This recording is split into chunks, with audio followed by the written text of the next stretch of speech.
देखिए, east India company जब आ चुकी थी उसके बाद फ्रेंच ने भी अपना व्यापार भारत में करना शुरू किया। पहली बार फ्रेंच ईस्ट इंडिया कंपनी भारत में सन 1664 में आई थी।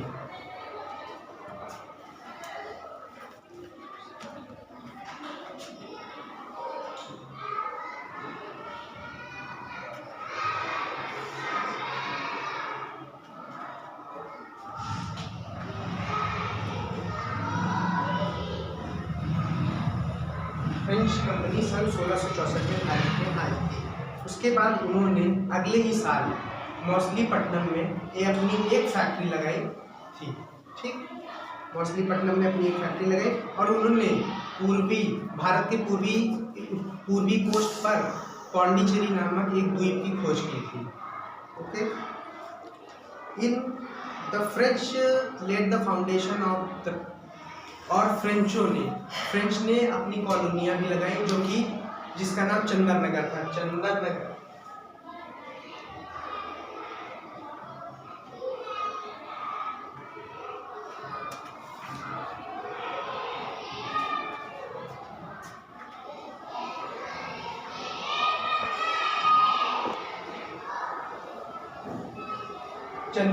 अपनी कॉलोनी चंदरनगर में जो कि कलकत्ता के पास है वहां पर बनाई। ओके, और उसके बाद सन 1720 में जिस तरह अंग्रेजों ने अपने भारतीय पॉलिटिक्स में अपने पैर जमाने धीरे धीरे शुरू किए, उसी तरह फ्रेंच को भी लगा कि अब हमें भी भारतीय राजनीति में आना चाहिए और फ्रेंच ने भी सन 1720 में भारतीय राजनीति में आना शुरू कर दिया। तो अंग्रेजों को लगा कि ये हमारे लिए अच्छा मौका है कि जब वो अपना राजनीति में व्यस्त है तो हम धीरे धीरे अपना व्यापार क्यों ना और देशों में आगे बढ़ाना शुरू करें धीरे धीरे। तो फिर फ्रेंचर्स व्यस्त रहे इसी में और अंग्रेजों ने भी धीरे धीरे अपना व्यापार आगे बढ़ाना शुरू कर दिया। तो उसके बाद फ्रेंचों ने भी सोचा कि जिस तरह अंग्रेज अपना व्यापार धीरे धीरे आगे बढ़ा रहे हैं तो उसी तरह हम भी क्यों ना अपना व्यापार धीरे धीरे आगे बढ़ाएं। और उसी साल सन 1720 में फ्रेंच के दो गवर्नर्स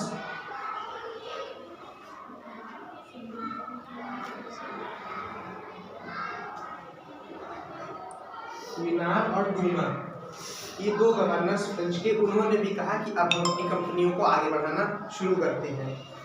फिर धीरे धीरे इनके भी व्यापार अंग्रेजों की तरह होने लगे और तब उस टाइम जब इनका समय खत्म हो गया तो उसके बाद हमारे डुप्लिक्स आते हैं जो कि अगले गवर्नर थे फ्रेंचर्स के। ओके,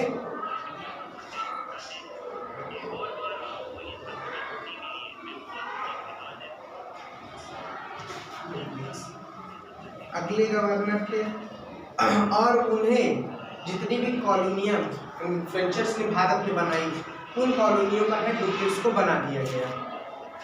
ओके, और धीरे धीरे फ्रेंचर्स भी अपने चरम पर आने लगे कि दोनों लोग में अब आपस में द्वंद्व हो गया कि देखते कौन अपना व्यापार बहुत आगे बढ़ा लेगा। कंपटीशन बढ़ गया एक टाइप से।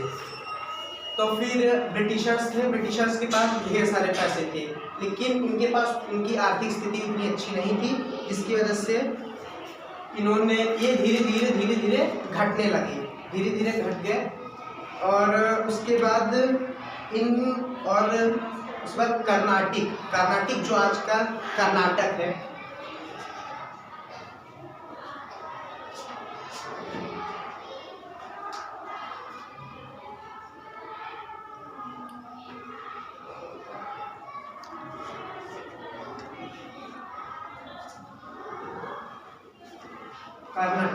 जो आज का कर्नाटक है वहाँ पर भी इन्होंने धीरे धीरे लड़ाइयाँ करनी शुरू कर दी। तो फिर इस तरह कर्नाटक के में कुल 3 लड़ाइयाँ लड़ी गई। पहला कर्नाटक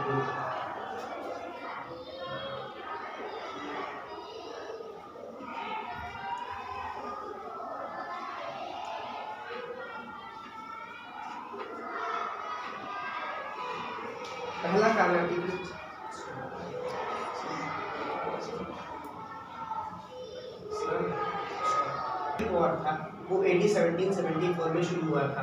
क्योंकि ये युद्ध जो शुरू हुआ था वो ऑस्ट्रियन वॉर, जो कि ऑस्ट्रिया में लड़ी जा रही थी, उसका परिणाम था, जो कि कब लड़ी गई थी? AD 1772 में, ठीक, AD 1772 में लड़ी गई, जिसका परिणाम था कर्नाटक में, जो धीरे धीरे वहाँ पर संधियाँ भी होने लगी थी, ठीक, यहाँ पर धीरे धीरे संधियाँ होने लगी। और फिर उसके बाद कुछ कारणों की वजह से एक और कर्नाटिक युद्ध लड़ा गया, तो जिसे हम दूसरा कर्नाटिक युद्ध कहते हैं।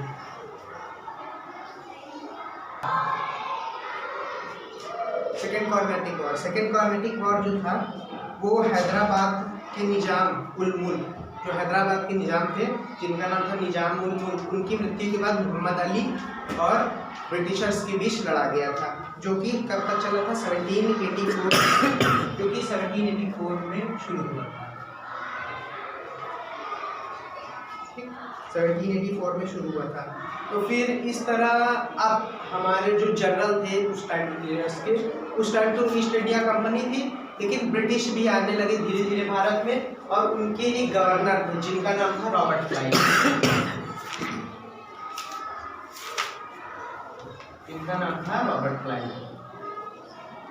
रॉबर्ट क्लाइव जो थे वो कहते थे कि अगर हम भारत को अपने वश में कर लेंगे तो हमारी आय इतनी ज़्यादा, हमारी इनकम इतनी हो जाएगी कि हम इस पूरे भूखंड को पूरी तरह से हम खरीद सकते हैं। तो फिर उनकी वजह से अब तीसरा कर्नाटिक वॉर आता है, जो कि रॉबर्ट क्लाइव की वजह से लड़ा गया था, ठीक।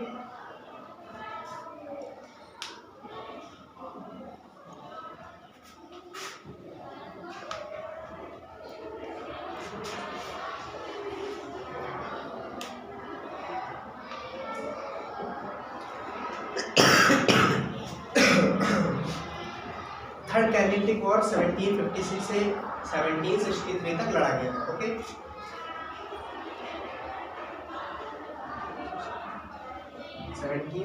तक लड़ा गया था। ये तीसरा कर्नाटिक वॉर था, जो कि पूरे 7 साल चला, पूरे 7 साल। और इसी सेकंड 1784 और थर्ड 63 कैसे हो गया? सही कर लो।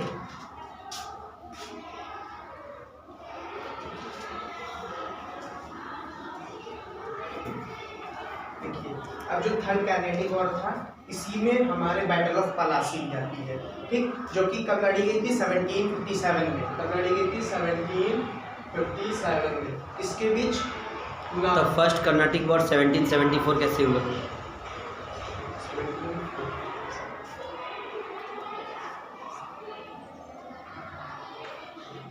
देखिए, जब थर्ड कर्नाटिक वॉर हुई, उसी में एक और वॉर हुई जिसका नाम था बैटल ऑफ पलासी।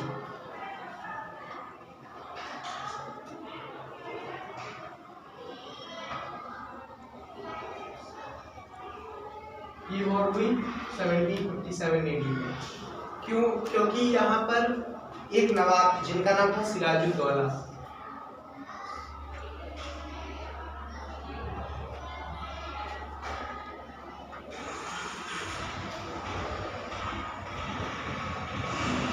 जो कि कहाँ के नवाब थे? बिहार, बंगाल और उड़ीसा के, ठीक।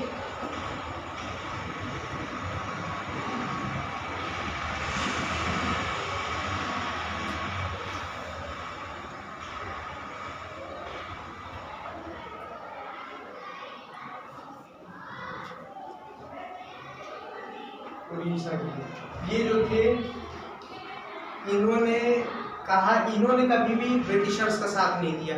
क्यों ब्रिटिशर्स का साथ नहीं दिया? क्योंकि ब्रिटिशर्स जो थे वो केवल इस देश पे अपना आधिपत्य स्थापित करने के लिए आए थे, लेकिन जो फ्रेंचर्स थे वो ब्रिटिशर्स की तरह इतने धूर्त नहीं थे, इतने दुष्ट नहीं थे, इतने दुष्ट प्रवृत्ति के नहीं थे कि वो भारत को अपने वश में कर सके। उन्होंने केवल भारत को अपने एक व्यापारिक दृष्टि से देखा था, तो सिराजुद्दौला को भी वो पसंद आ गया और वो सिराजुद्दौला को, तो फिर जो उन्होंने फैक्ट्री बनाई थी, सबसे पहली फैक्ट्री चंदर नगर में, वो इन्हीं के शासनकाल में बनाई गई थी, ठीक। इसी बैटल में क्या हुआ था कि एक बार फोर्ट विलियम्स पर जो अंग्रेज थे वो फोर्ट विलियम को फोर्टिफाइड कर रहे थे, यानी अलग अलग जगहों पर बना रहे थे। तो फिर सिराजुद्दौला को ये बात पसंद नहीं आई। उन्होंने कहा कि आप एक जगह अपने किले को रखिए। तो फिर उन्होंने ये बात नहीं मानी, तो वो ऐसे से अलग अलग जगह करने लगे अपने किलों को।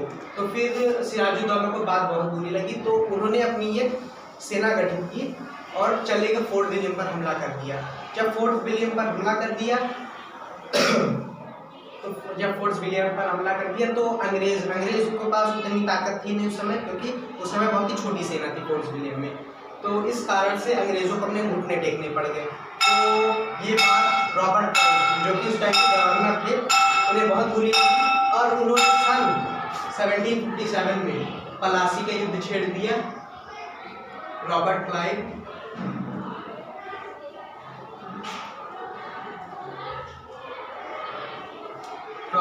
और सिराजुद्दौला के बीच, और इस लड़ाई में सिराजुद्दौला हार गए और रॉबर्ट क्लाइव विजयी हुए। क्यों विजयी हुए? क्योंकि इनके पास एक जनरल था जिसका नाम था मीर जाफर।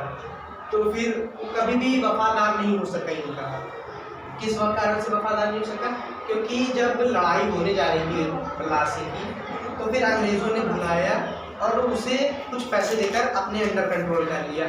और तब फिर सिराजुद्दौला को ये बात पता नहीं चली और उन्होंने कहा कि जैसे हम छोटी सी सेना आगे रखेंगे ताकि अंग्रेज बड़ी सी सेना देखेंगे कि बड़ी सेना देखेगी बहुत छोटी सी सेना, तो लोग जल्दी आगे आकर हमें कैप्चर करेंगे। तब तक तुम पीछे से सेना लाकर हमारे ऊपर हमला कर दो। अगर हमला कर दिए तो ज़्यादातर चांस है कि ये जो ब्रिटिशर्स हैं ये हार जाएंगे। लेकिन क्या पता था कि अब क्या पासा पलट गया। उसने कहा कि अब हम नहीं आएंगे, अब हम आएंगे नहीं। उसने खरीद लिया, छोड़ दिया और उतनी छोटी सी सेना में सिराजुद्दौला हार गए।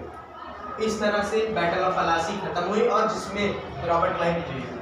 ठीक, और जो कुछ रीजंस थे जिसमें इंग्लिश विजयी हुए, कैसे विजयी हुए ये बताते हैं। जो ब्रिटिशर्स थे उनके पास एक बहुत ही बड़ी जल शक्ति थी। यानी उनके पास एक नेवल बेस था जो कि मुंबई में था, और फ्रेंचर्स के पास भी एक नेवल बेस था, लेकिन भारत से दूर मॉरिशस के पास। इस कारण से उन्हें अपनी नेवी से सेना मंगाने में ज़्यादा समय नहीं लगता, लेकिन उन्हें ज़्यादा समय लग जाता। तो ये कुछ रीजंस थे। इसी रीज़न की सबसे मेन रीज़न ये था जिसकी वजह से फ्रेंचर्स हमेशा हारते रहे और ब्रिटिश हमेशा जीतते रहे। और उसके बाद ब्रिटिशर्स ने हमारे भारत को अपनी गुलामी की बेड़ियों में जकड़ लिया। और इसके बाद इनकी आर्थिक शक्ति इतनी मजबूत थी इनकी कि ब्रिटिशर्स के पास बहुत पैसे थे, वो कहीं भी जाकर व्यापार कर सकते। लेकिन फ्रेंच जो थे उनके पास एक सीमित धन था, जिसके कारण से बहुत ज़्यादा आगे नहीं बढ़ पाते थे। और जब भी लड़ाइयाँ होती तो उसमें सबसे ज़्यादा पैसे की ज़रूरत होती, हथियार बनवाने में, सैनिकों को रखने में, तनख्वाह देने में। तो फिर ब्रिटिशर्स के पास इतने पैसे थे कि वो कभी भी कुछ भी कर सकते थे। तो ये दूसरा कारण हो गया कि फ्रेंच हार गए और ब्रिटिश जीत गए। ओके,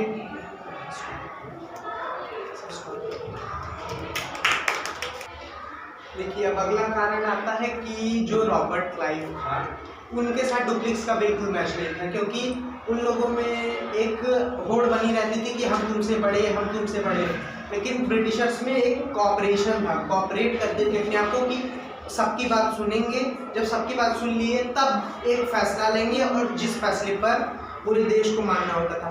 लेकिन इसी कारण से फ्रेंचर्स हार गए और ब्रिटिशर्स जीत गए। अब अगला कारण आता है कि जो आखिरी और अगला कारण इसमें हुआ कि ब्रिटिशर्स जो थे उन्होंने हमेशा एक दूसरे की बात सुनी, हमेशा एक दूसरे की बातों पर गौर किया। कभी भी किसी और की बात नहीं कही कि हम हमारी बात नहीं सुनेंगे। सबकी बात सुनी, सबकी राय ली, तब जाकर एक फैसला किया और वो फैसला पूरे देश पर लागू किया जाता। तो यही कारण था कि फ्रेंचर्स जो थे वो ज़्यादा समय भारत में नहीं टिक पाए, लेकिन जो ब्रिटिशर्स थे वो ज़्यादा समय भारत में टिक गए और धीरे धीरे भारत को अपनी बेड़ियों में जकड़ लिया, जिसके कारण भारत कई सालों तक गुलामी करता रहा। Thank you.